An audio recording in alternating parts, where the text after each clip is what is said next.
this is an academic conclave which QS iGauge has organized in Pune city.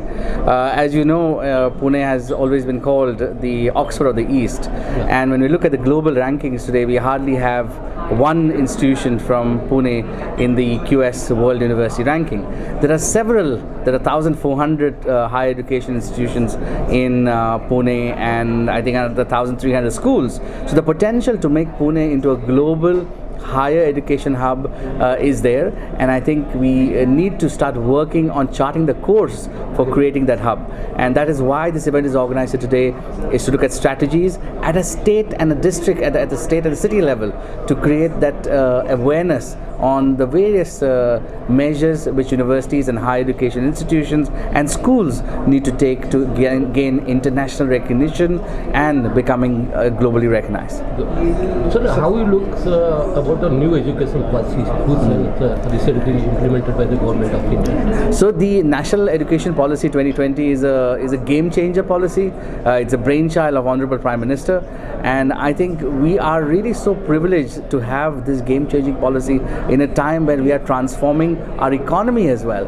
So some of the important elements in the National Education Policy aims at making India a global hub. We're looking at interdisciplinary education, we're looking at international partnerships, we're looking at having transferable credits and several other game-changing initiatives. And if implemented correctly, this can really propel India into a global hub. And of course, if you want to become a $44 trillion economy by 2047, this next 25 years, the Amrit Kal years, are going to be so critical for us, and hence the National Education Policy, if implemented well, will play a major role. So this is a good rosy picture of new education policy that you have said now.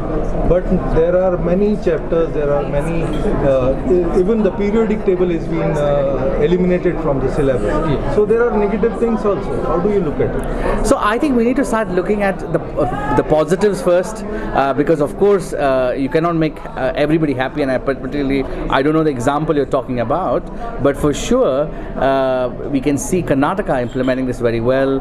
We can see the national curriculum framework coming into play.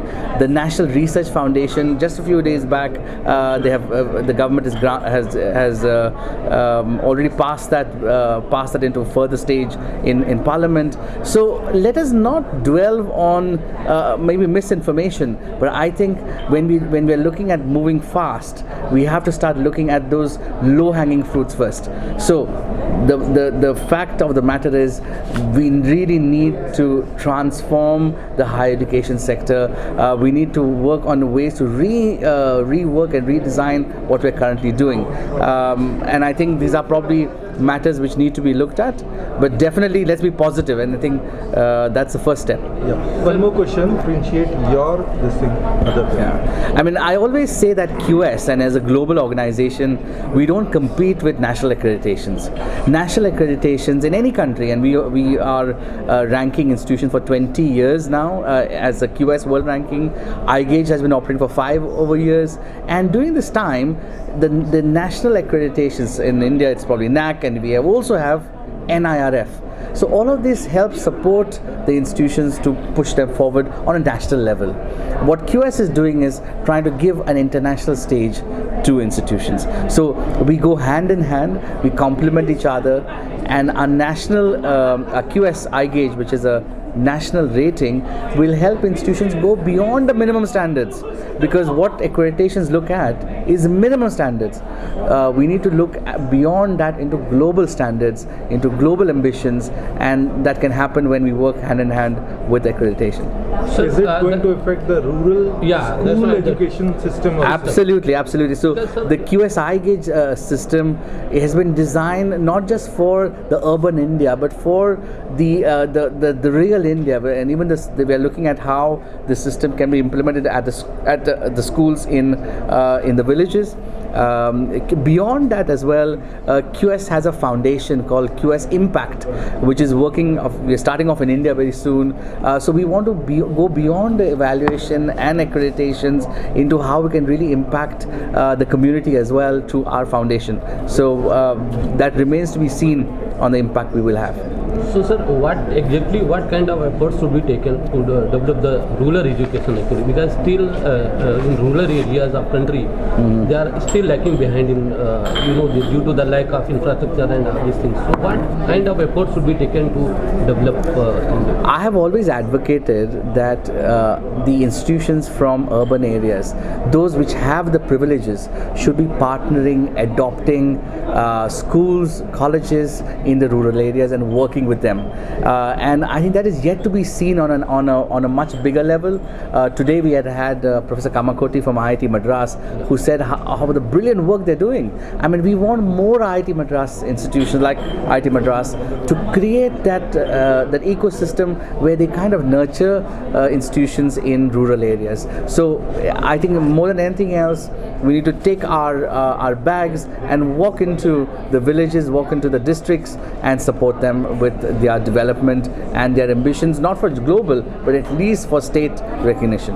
So while doing this social engineering project that you are into, India is a middle class and lower middle class kind of country. So while giving education to their child, fees, school fees and higher education fees is an integral part of it. So do you have any suggestion on that?